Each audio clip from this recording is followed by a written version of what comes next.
On a foggy autumn morning in the sleepy town of Cotton Ridge, traffic came to a halt not because of an accident or fallen tree, but because of a tiny golden Labrador puppy, soaking wet and trembling, standing defiantly in the middle of the road.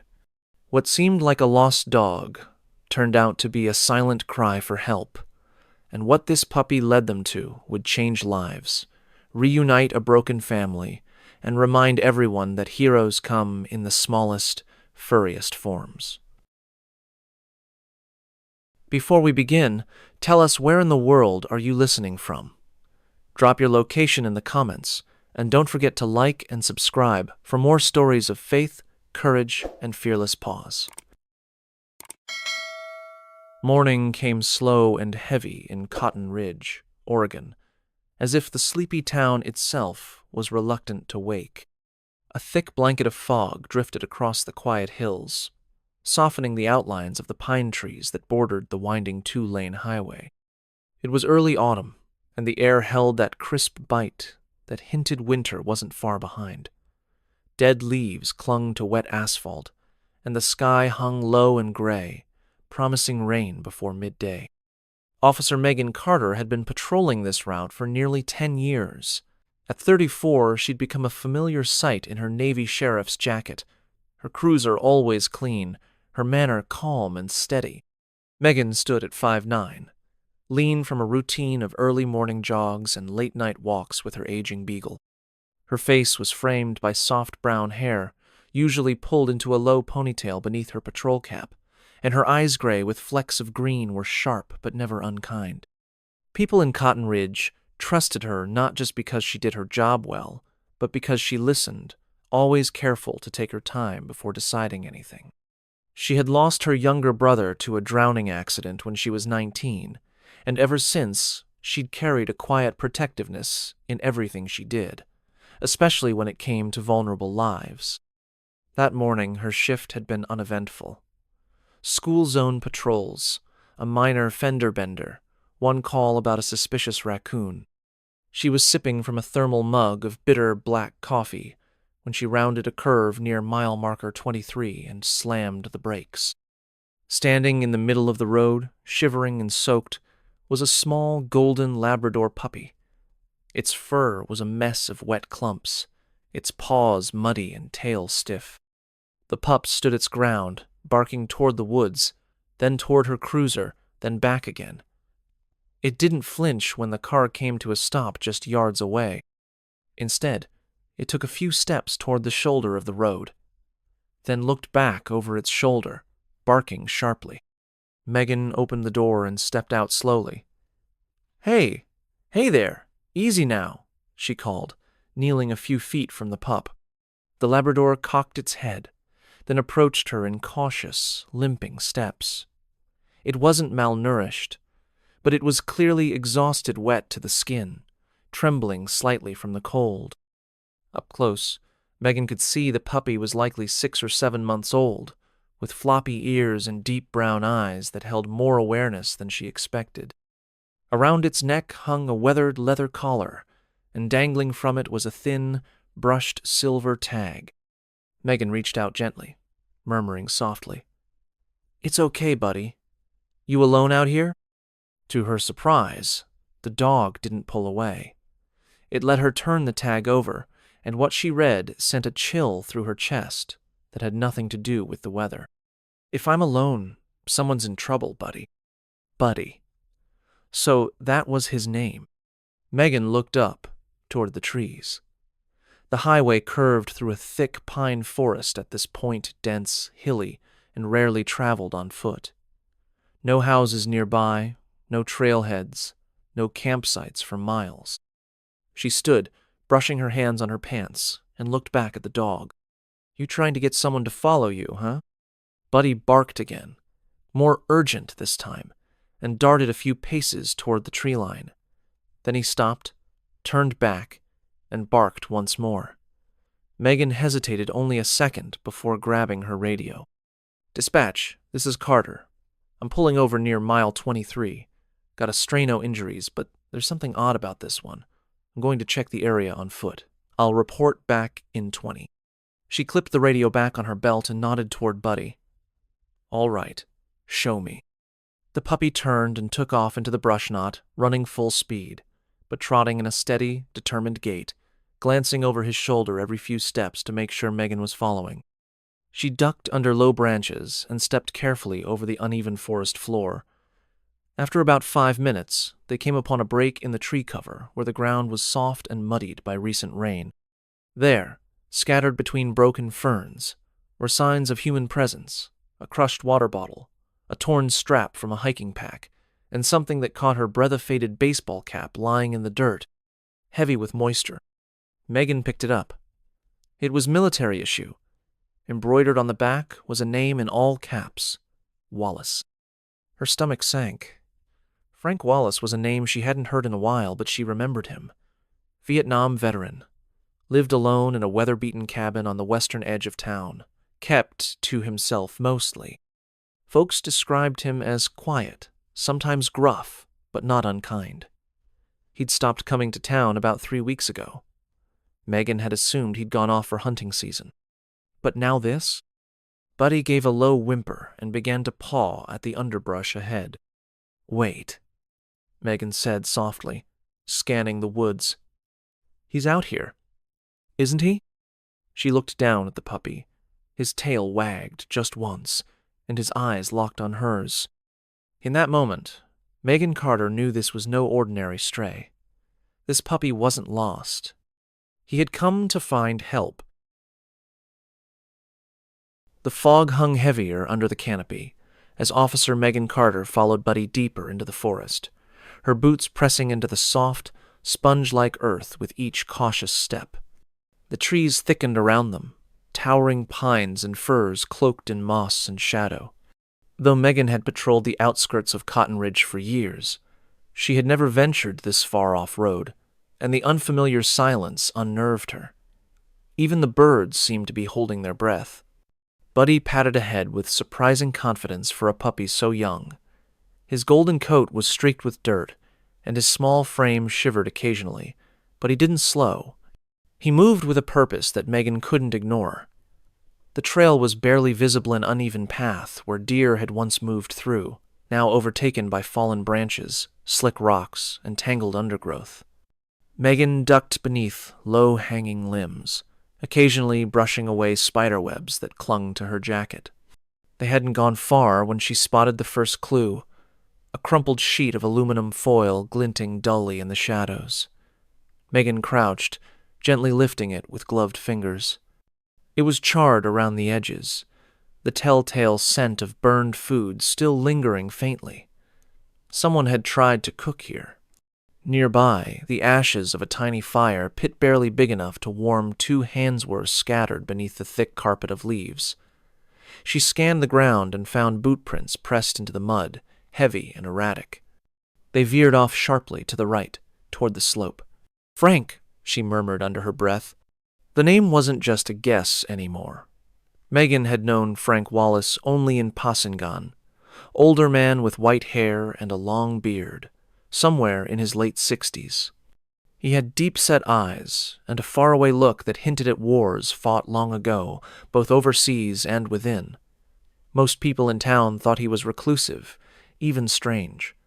But Megan had always sensed a gentleness beneath his silence, especially when she saw him at the vet clinic with injured birds or strays. He brought them in quietly, paid in cash, and left without a word. Buddy whined softly ahead. Megan rose, slipping the foil into her jacket pocket, and pressed on.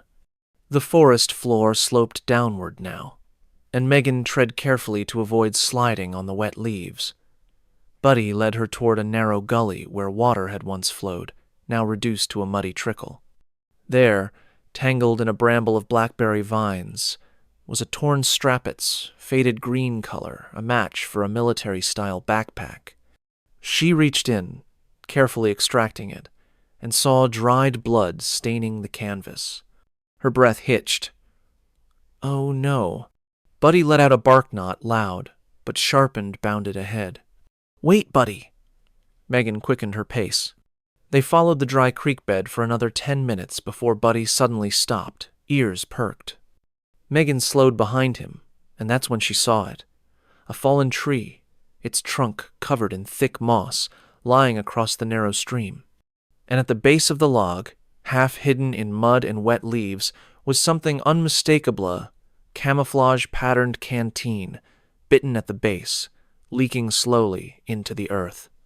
She knelt beside it. The cap had been chewed through, likely by an animal hand. The strap was frayed. But etched faintly into the bottom was a name: Wallace. It was confirmation, chilling and solid. As Megan studied the area, Buddy began circling the log. Then he stopped suddenly and started pawing at the ground beside it. Megan moved over, brushing leaves aside, and her hand froze when she touched something soft and worn. A hat. The same hat she'd seen earlier, now resting under the log like someone had placed it there intentionally. And inside it, tucked so carefully, it made her chest ache, was a bundle of wildflowers, now dry and brittle. Megan sat back on her heels, staring at it. Frank hadn't just fallen. He had stopped here, tried to survive here, maybe even hoped someone would come. Her radio crackled faintly, but she didn't answer. She was too focused, too locked in the moment. Buddy lay down beside the hat and rested his chin on it. His eyes were wide and wet, and Megan could swear the little dog looked mournful. It wasn't theatrics, it was love. Loyalty so pure it hurt to witness. She finally spoke. "He waited here, didn't he, boy? And then you went to find help." Buddy didn't move, but he thumped his tail once against the ground. Megan stood and looked around. No body, no blood trails, thank God. That meant Frank had moved again. But where? She scanned the trees. The boot prints had continued uphill earlier, maybe. He tried to climb out. Maybe he was still alive. She retrieved her radio. "Dispatch, this is Carter. I've confirmed evidence of a missing person. Possible injury. I'm deep in the woods west of mile 23. Following further signs, we'll report again in 15. As she clipped it back onto her belt, Megan turned to Buddy. "Let's find him." The pup stood, shook himself off, and wagged his tail ready. The forest grew darker with each passing minute as the last of the overcast daylight slipped behind the tree line. Shadows stretched long and thin, the damp air growing colder. Megan Carter clicked on her flashlight, the narrow beam slicing through mist and branches. Buddy, the golden Labrador pup, still led the way, though he was slower now, his ears pinned slightly back, sensing something near. They were hours into their search, but Megan didn't question the dog's instincts anymore. He had earned her trust. Every paw step he took was deliberate, and his gaze flicked back to her often, as if to say, "We're almost there." The underbrush thickened before opening suddenly into a shallow ravine, half hidden behind a curtain of brambles and moss-draped fir limbs. The ground dipped sharply, forming a natural hollow in the earth where large boulders jutted from the soil like ancient sentinels. Megan crouched beside one of them, carefully parting the branches. Then she saw him, Frank Wallace. The old man lay wedged between two large rocks in the narrow gap of the ravine floor. His frame was thinner than Megan remembered, his skin pale beneath the grime and scraggly white beard. His right leg was twisted unnaturally, the pants torn and dried with blood. His chest rose and fell, but faintly. His eyes were closed, and a sunken look haunted his face, as though he had drifted far from consciousness. Megan scrambled down the slope, calling out, "Frank? Frank? Can you hear me?" She reached his side and checked his pulse, weak but present. His lips were cracked, skin clammy. Dehydration. Possibly days without food. His leg definitely broken. Maybe more internal injuries. She pulled off her jacket and gently laid it over his chest, then tapped her radio. "Dispatch, this is Officer Carter. I've located the missing person. Male, age 68. Unresponsive but breathing. Suspected leg fracture, dehydration. Location is approximately 2 miles west of highway mile marker 23 in a forest ravine. requesting immediate medical evac. Won't make it overnight. Buddy whined softly and pressed himself against Frank's side, resting his chin on the man's arm. Megan saw the slight flicker in Frank's brow.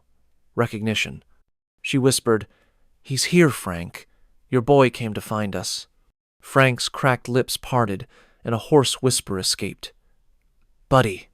Tears prickled the corners of Megan's eyes. She knelt beside him and began unzipping his worn canvas bag, hoping to find identification, medical supplies, anything that might help. Inside, tucked among a nearly empty can of beans, a flashlight with dead batteries, and a pocket knife, was a cloth pouch. She pulled it free and opened it. Inside was a folded sheet of lined paper, yellowed at the edges and creased from being read or held many times. Megan hesitated, then began to read. To Katie, "If you ever read this, it means I didn't get to say it in person. I'm sorry. For everything. For the silence. For pushing you away when you were only trying to love me. After the war, I couldn't see straight, couldn't think right. The noise never stopped, even when the world around me did. I lost your mother. Then I lost myself. You deserved better. I kept telling myself I was protecting you by staying away, but that's just coward's talk. I thought maybe if I wrote this down, you'd see what I couldn't say with my mouth. I love you. Always have. I just didn't know how to be a father anymore." The rest was smudged. A drop of water, maybe a tear, maybe the rain blurring the ink beyond recognition. Megan folded the letter back slowly, her hands trembling. This was more than a rescue. It was a man trying to reach redemption before it was too late. As the distant sound of a chopper's blades began to echo faintly across the valley, Buddy stood and barked once, loud and clear. Megan looked up. The rescue team was close. She could see the flicker of a flashlight in the trees above. Moments later, 2 paramedics made their way down the ravine. A tall, broad-shouldered man named Drew Taylor, mid-40s, with sun-weathered skin and a calm, commanding voice, and his partner, Lila Brooks, a sharp-eyed woman in her early 30s, quick and methodical, with chestnut hair tied into a braid down her back. They worked together seamlessly, assessing Frank's condition and preparing him for evacuation. As they placed Frank onto the stretcher, his fingers twitched, and he whispered again, "Did she get my letter?" Megan knelt and took his hand gently. "She will, I promise." Buddy didn't move from Frank's side until the last possible second, when the stretcher was lifted onto the winch. Then he sat quietly at Megan's feet, watching as the man he'd refused to give up on was carried skyward into the fading light. Frank Wallace was airlifted out of the forest just as the first drops of evening rain began to fall, carried away from the cold earth he had nearly died on. The rotors of the medical chopper kicked up fallen pine needles and mist, and Megan stood there with Buddy, watching until the sound disappeared into the clouds. It was almost surreal how close to the edge things had been, and how a puppy, no older than 6 months, had kept hope alive. By the time Megan returned to her cruiser with Buddy curled up on the passenger seat, soaked and shivering but finally at rest, news of the rescue had already begun to spread. She had sent a report, of course, but someone from the EMT team had snapped a photo. Megan in the woods, crouched over the injured veteran, with the golden pup standing guard. That image made its way to local news within the hour. Cotton Ridge was a small town. Word traveled faster than wildfire. At St. Elora Medical Center, 30 miles east of the forest, Frank was rushed into emergency surgery. 2 broken ribs, a fractured leg, dehydration, and a mild infection from a wound on his lower back. The doctors, led by Dr. James Colton, a stern but soft-spoken man in his 50s with salt and pepper hair and a quiet way of giving bad news, said it was a miracle Frank had survived at all. Back at the hospital's front desk, a young nurse named Emily Hayes, 24, with curly red hair and freckles scattered across her nose like cinnamon dust, was organizing incoming calls. She had a warm voice, the kind that made even the worst news seem less sharp. When she answered a call from a woman named Katie Wallace, she immediately recognized the urgency in the voice on the other end. Katie, 31 years old, lived in Portland and hadn't spoken to her father in over a decade. She was tall, athletic, with straight black hair she always wore in a loose braid down her back. Once a middle school art teacher, Katie had given up teaching after her mother's death and her father's sudden withdrawal from her life. She had grown used to living with that silence until now. "I need to see him," Katie said to the nurse. "Tonight, if I can." An hour later, Katie walked into room 412. Frank was barely awake, hooked to machines and IV drips, a cast on his leg, bruises down his arms. His eyes fluttered open when she approached the bed. For a moment, he didn't speak. Then, in a breath that was almost broken, "Katie, I wasn't sure you'd come." Katie didn't answer right away. Instead, she turned toward the figure curled up at the foot of the hospital bed. Buddy, freshly cleaned and wrapped in a soft towel, his tail giving a slow, sleepy wag. Katie knelt beside him, reached out, and gently ran a hand along his soft ears. Then she pulled him into her arms and whispered, "Thank you. Thank you for not leaving him, even when I did." The room went still. Frank's hand trembled as he reached out across the bed.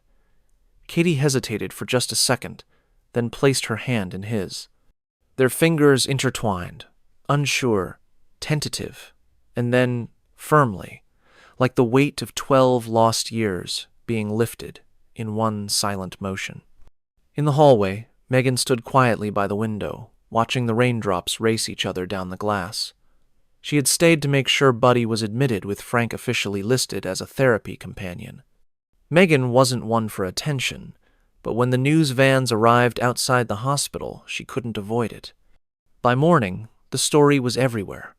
Local dog rescues, owner lost in woods. Veteran saved by loyal pup after days alone in wilderness.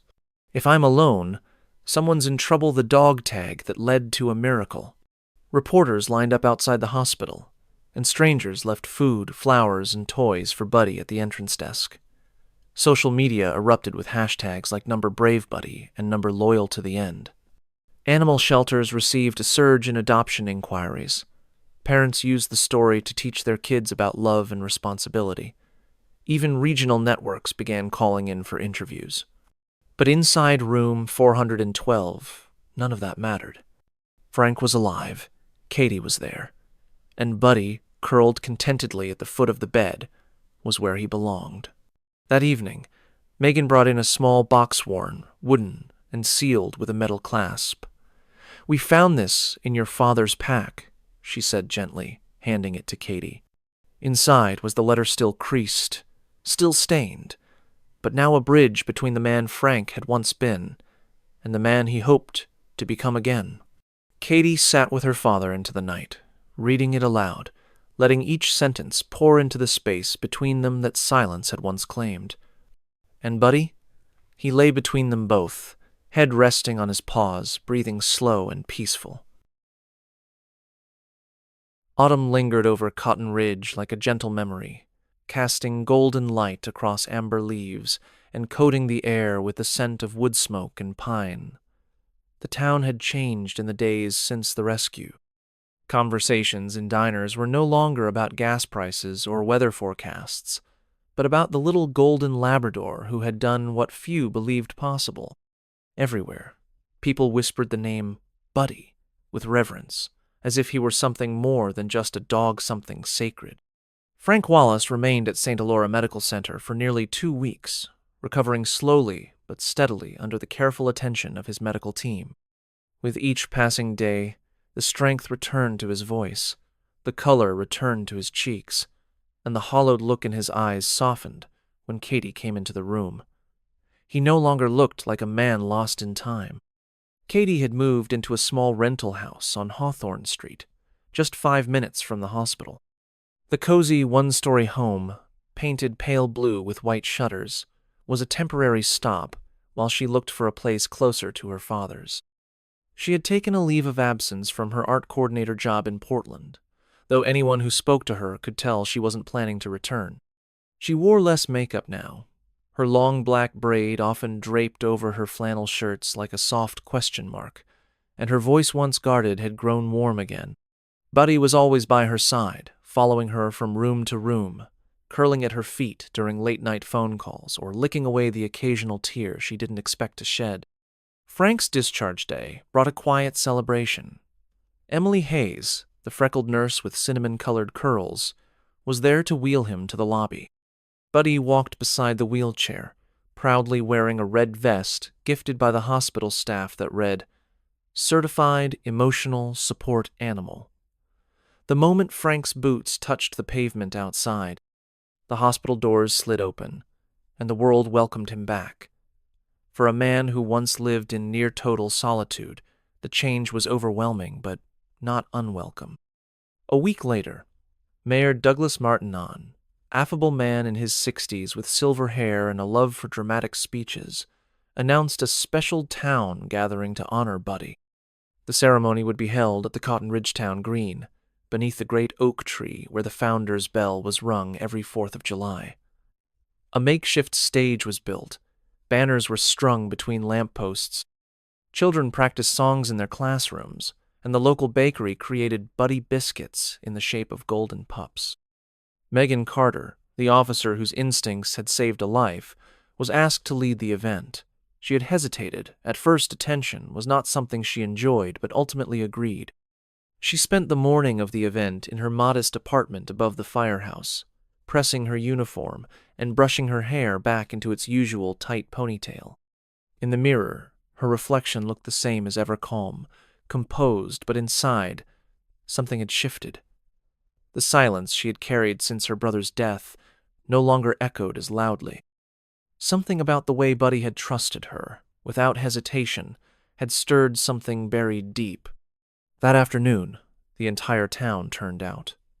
Parents held toddlers on their shoulders, elderly couples sat wrapped in blankets, and teens leaned on bicycles with sheepish grins. At precisely 3 o'clock, Megan stepped up to the microphone. She stood straight, looking out at the crowd, then down at the front row where Frank sat in a wheelchair, Katie standing behind him, and Buddy resting between them. Megan smiled and began. "There are stories that remind us of bravery," she said. "There are stories that remind us of love. But every so often, we're given a story that reminds us what it means to hope. And in this town, this quiet place in the Hillswee found that story in a dog." She paused, her eyes finding Buddy's. He didn't speak, he didn't shout, he didn't plead. He just acted purely, instinctively, and with a heart bigger than any I've ever seen. Megan bent slightly and pulled a small box from the podium. She opened it to reveal a handcrafted bronze medal in the shape of a paw print, inscribed with the words, "For loyalty beyond measure." She gestured toward the stage. "Buddy, would you come forward?" Katie gave a gentle tug on the leash, and Buddy trotted up the steps, tail wagging. Megan knelt as she clipped the medal to his vest. The entire town stood in unison and erupted into applause. Some people cried, others cheered. For a full minute, the sound of hands clapping filled the open field like a heartbeat. And then, as the noise began to fade, Megan leaned in close and whispered, not just to Buddy, but perhaps to herself, "We don't always need miracles. Sometimes, one little dog is enough." Buddy licked her cheek once, then sat proudly beside her as cameras flashed and laughter rippled through the crowd. By sunset, the oak tree's shadow stretched across the grass, and families slowly trickled home, their hearts a little fuller than before. Frank sat quietly in his chair, Katie's hand resting on his shoulder. He watched the dog that had saved him run across the lawn, playing with children and accepting treats like a humble celebrity. It wasn't just about survival anymore. It was about healing. And healing, as Megan had come to learn, often arrived on 4 legs and in silence. Sometimes the smallest hearts carry the greatest courage. Buddy didn't have a voice, but he didn't need one. Through his loyalty, determination, and love, he reminded an entire town and a broken family what it means to never give up on someone, it wasn't just about rescue. It was about healing, reconnection, and the quiet power of faithfulness. So the next time you see a stray or feel overlooked, remember, even the smallest creature might be carrying the weight of a miracle. Be kind, pay attention, and believe in second chances. If this story touched you, let us know where in the world you're listening from. Like, subscribe, and share this with someone who believes in the goodness of animals, because sometimes a little dog with a big heart is all it takes to change everything.